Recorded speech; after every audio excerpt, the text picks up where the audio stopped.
नमस्कार दोस्तों। आप में से बहुत लोगों को ये क्वेश्चन होता होगा कि अगर आपको या फिर आपके बच्चे को या किसी को यहाँ पे ऑस्ट्रेलिया, कहीं पे भी, कनाडा, लंदन, कहीं पे भी कोई भी फॉरेन कंट्री में जाना है तो कब जाए, कौन से स्टेज पे जाए। क्योंकि कई लोग 12th के बाद जाते हैं, कई लोग बैचलर्स के बाद जाते हैं, कई लोग मास्टर्स भी कर लेते हैं, वहाँ पे एक्सपीरियंस लेते हैं, उसके बाद जाते हैं।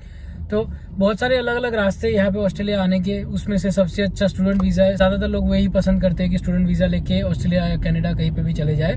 बट अब ऐसा ट्रेंड स्टार्ट हुआ कि बहुत सारे लोग 12th के बाद आते हैं। क्योंकि अच्छी बात भी है कि अगर 12th के बाद आप आओगे तो आपको पीआर का वो सब फ्यूचर का आप सेट होने लगोगे। छोटी उम्र में आप यहाँ पे होगे तो जब आप आपकी 30s में होगे तो आप एक सेटल जिंदगी में होगे, यहाँ पे सेट हो जाओगे ऑस्ट्रेलिया में। तो एक तरीके से अच्छी बात है अगर आप 12th के बाद आ रहे हो तो। पर बहुत सारे लोगों को ये भी क्वेश्चन होता है कि भाई छोटे होते हैं, फिर दुनिया नहीं देखी होती, पैसे कमाने का कैसे करेंगे, क्या करेंगे। तो आज के वीडियो में मैं आपको बात करूंगा कि 12th के बाद आने का डिसीजन अच्छा है या बुरा है। कि मतलब क्या अगर आप 12th के बाद आओगे तो आपके लिए वो बेनिफिशियल होगा कि नहीं होगा। क्योंकि 12th के बाद आप 19 ईयर ओल्ड हो गए, आप तो आपने नई कॉलेज की होगी, बैचलर्स अगर किया होगा तो आपको थोड़ा बहुत नॉलेज होता है दुनिया का।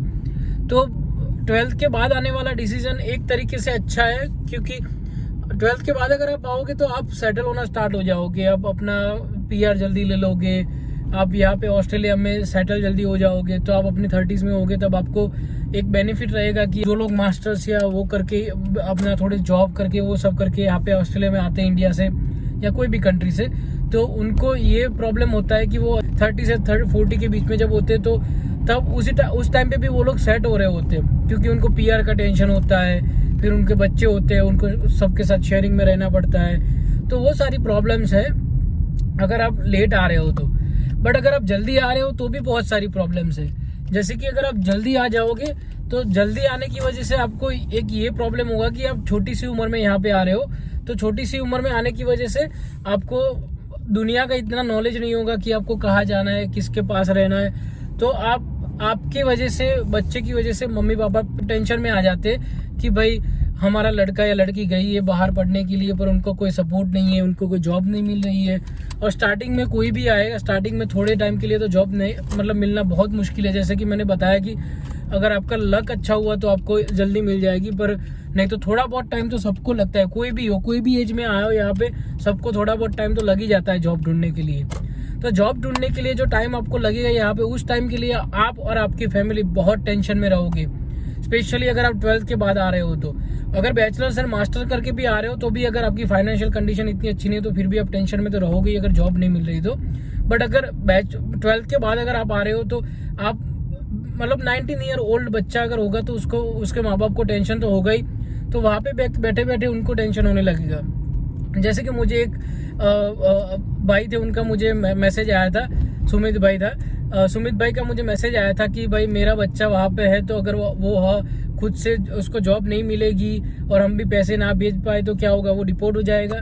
तो नहीं, वो डिपोर्ट तो नहीं होगा और ऐसा भी नहीं होगा कि उसको जॉब नहीं मिलेगी, बस उसको टाइम ज़्यादा लग सकता है और उसको थोड़ा मेहनत ज़्यादा करनी पड़ेगी जॉब ढूंढने के लिए। तो अगर वो थोड़ा बहुत जॉब ढूंढने का बहुत ट्राई करेगा तो उसको कहीं ना कहीं पे जॉब तो मिल ही जाएगी।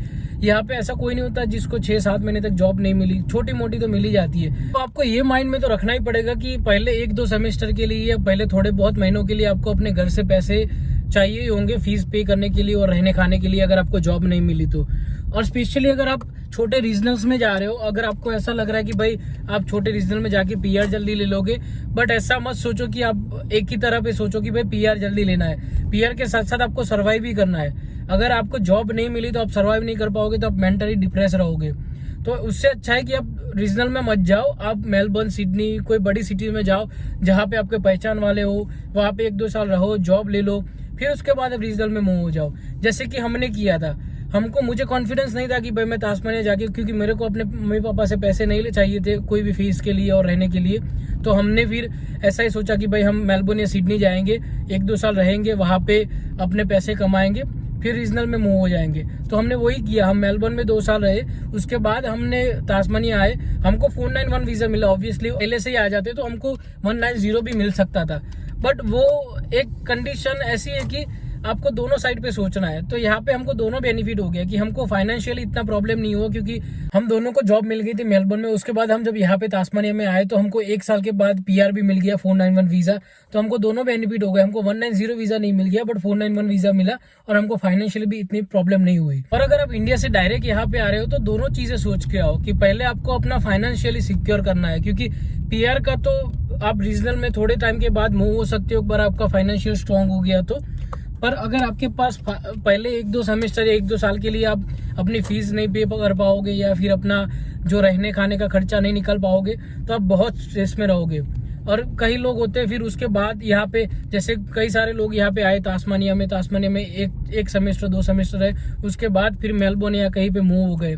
तो इवेंचुअली उनको नुकसान ही हुआ कि यहाँ पे उन्होंने फीस पे करी 1-2 सेमेस्टर की, उसके बाद फिर वो मूव हो गए।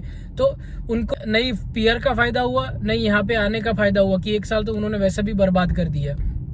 तो आप ये ध्यान में रखना कि अगर आपको ऐसा लग रहा है कि आप फाइनेंशियली अपने बेटे को या बेटी को, या फिर आपको खुद को लग रहा है कि हम अपने माँ बाप से फाइनेंशियली सपोर्ट नहीं ले पाएंगे, तो फिर आप ऐसा ही करना कि अब कोई मेलबोर्न, सिडनी या ब्रिस्बेन, कोई बड़ी सिटी में जाना, या फिर ऐसी जगह पे जाना कि आपको कोई पहचान वाला हो, आपको वो जॉब के लिए हेल्प कर सके।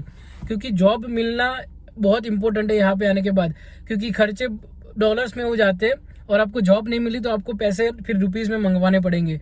तो फिर $1.55 इक्वल टू करोगे तो बहुत सारे पैसे फिर आपको इंडिया से मंगवाने पड़ेंगे। नहीं तो फिर जैसे मैंने बहुत सारे वीडियोस में बताया, आपके लक पे ऊपर डिपेंड करता है। फिर मेलबोर्न में जाओगे, सिडनी में जाओगे, कहीं पे भी जाओगे, अगर आपका लक थोड़ा सा कम चल रहा है, या फिर आप इतना ट्राई भी नहीं कर रहे हो। कई लोग होते हैं लक नहीं अच्छा होता है, पर बहुत ट्राई करते हैं, वो एक जगह पे दूसरी जगह पे 50 लोगों को मिलते हैं, 50 लोगों को मैसेज फोन करते, तो कोई ना कोई उनको हेल्प कर ही देता है जॉब के लिए। या फिर कोई स्टोर्स होते हैं, सारी शॉप्स होती है, एक शॉप में जाके आप घूमोगे तो कहीं ना कहीं पे किचन हैंड की, ड्राइवर की, वेट्रेस की, ऐसी छोटी मोटी जॉब आपको स्टार्टिंग के लिए अपने खर्चे निकालने के लिए मिल जाएगी। तो दोनों चीजें हैं। अगर आपको ऐसा लग रहा है कि आप फाइनेंशियली स्ट्रांग नहीं हो, आप अपने खुद को हेल्प नहीं कर पाओगे, अगर आपको जॉब नहीं मिली, तो आप PR का बाद में सोचना, पहले अपने फाइनेंशियल्स का सोचना कि आपको कहाँ जाना है। क्योंकि जॉब या पैसे, आपके डॉलर्स आपके पास नहीं हुए तो फिर आप बहुत स्ट्रेस में रहने वाले हो यहाँ पे। फिर पहले 2-3 महीने, एक बार जॉब मिल गई फिर आप किसी की नहीं सुनोगे, पर अगर जॉब नहीं मिली तब तक आप इतने टेंशन में रहोगे कि आपको मतलब इंडिया जाने का मन होगा। फिर आपको अपने मम्मी पापा का टेंशन होगा कि भाई हम लोन लेके आए, पैसे इधर उधर से करके लेके आए। तो वो सारी चीजें आपको माइंड में रखनी पड़ेगी ऑस्ट्रेलिया आने से पहले। तो अगर आप 12th के बाद आ रहे हो तो आप ये 100% श्योर करना कि आपकी फाइनेंशियल कंडीशन अच्छी हो, क्योंकि आप छोटे होते हो, आपका कोई जॉब का एक्सपीरियंस नहीं होता है, आपने कोई डिग्री नहीं की है, तो आपको मतलब आपने दुनिया इतनी कम देखी हुई है। ओवरऑल अगर आपको ऐसा लग रहा है कि आपकी फाइनेंशियल कंडीशन इंडिया से स्ट्रांग नहीं है, तो आप रीजनल में जाने का बाद में सोचना, PR का बाद में सोचना, पहले आप अपने फाइनेंशियल कंडीशन के बारे में सोचो। क्योंकि क्या पता, ऑस्ट्रेलिया है, ऑस्ट्रेलिया में कभी भी रूल्स चेंज हो सकते हैं। तो अगर आप सिडनी मेलबर्न में भी हो तो भी आपको PR मिल सकता है। जैसे लास्ट ईयर अच्छा था, बहुत सारे लोगों को जो विक्टोरिया के, मेलबर्न के आसपास के सिडनी में गए, या फिर सिडनी के आसपास की सिटी में रीजनल में मूव हो गए, बहुत सारे लोगों को 491 वीजा आराम से मिल गया। तो आप ये बात बहुत अच्छे से दिमाग में बिठा लेना कि आपकी फाइनेंशियल्स अगर स्ट्रांग नहीं है तो फिर आप कोई बड़ी सिटीज में जाओ, वहां पहले 1-2 साल रहो, फिर PR का सोचो, फिर रीजनल में मूव हो। क्या पता कि आपका PR वहीं पे हो जाए, आप वहीं पे भी सेटल हो सकते हो। अगर नहीं हुआ तो फिर आप अपनी फीस और वो सब तो निकाल चुके होगे, फिर आप रीजनल में मूव हो जाओ। 1-2 साल ज्यादा हो जाएंगे, पर वैसे भी अगर आप 12th के बाद आए हो तो आपके पास इनफ टाइम होगा सेट होने के लिए।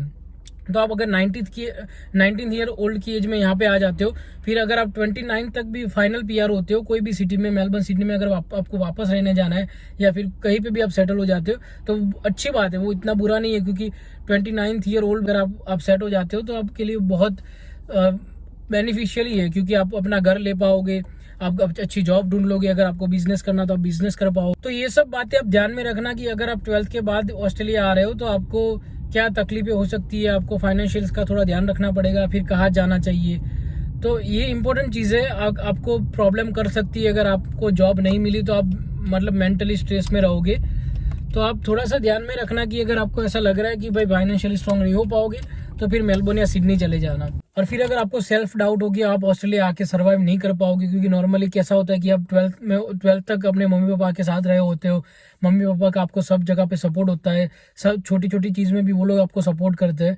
तो यहाँ पे आने के बाद आपको सब कुछ खुद से करना पड़ेगा, आपको जॉब खुद से ढूंढनी पड़ेगी। आपके रिलेटिव्स तो होंगे यहाँ पे, बट आपको जो हेल्प करने वाला एवरी टाइम पे नहीं होगा। आपके रिलेटिव्स हो गए, आपको उंगली दिखाएंगे, पर जो सारी चीजें करनी है वो तो आपको खुद से ही करनी पड़ेगी। आपको कहीं जॉब ढूंढने जाना है, खुद से जाना पड़ेगा। किसी को कांटेक्ट करना है तो फिर आपको खुद से करना पड़ेगा। किसी को मिलने जाना है तो आपको खुद से जाना पड़ेगा। किसी को अगर अप्रोच करना है तो वो आपको खुद को करना पड़ेगा। तो स्पेशली गर्ल्स के लिए, अगर गर्ल्स 12th के बाद आ रही है तो 12th तक उनको उनके मम्मी पापा का बहुत सपोर्ट होता है, और सडनली उनको सब कुछ खुद से करना पड़ता है, तो वो उनके लिए थोड़ा सा वो स्ट्रेसफुल हो जाता है। तो अब ये ध्यान में रखना कि अगर लड़कियां 12th के बाद आ रही है तो उनको मेंटली बहुत हेल्प चाहिए होगी उनके मम्मी पापा से, और उनको फाइनेंशियली भी हेल्प चाहिए होगी उनके मम्मी पापा से। तो thank you so much for watching the video. अगर आपको ये वीडियो अच्छा लगा तो प्लीज इस वीडियो को लाइक कीजिए, आपके फ्रेंड्स के साथ शेयर कीजिए, हमारे चैनल को सब्सक्राइब कीजिए। मिलते हैं नेक्स्ट वीडियो में, तब तक के लिए बाय बाय।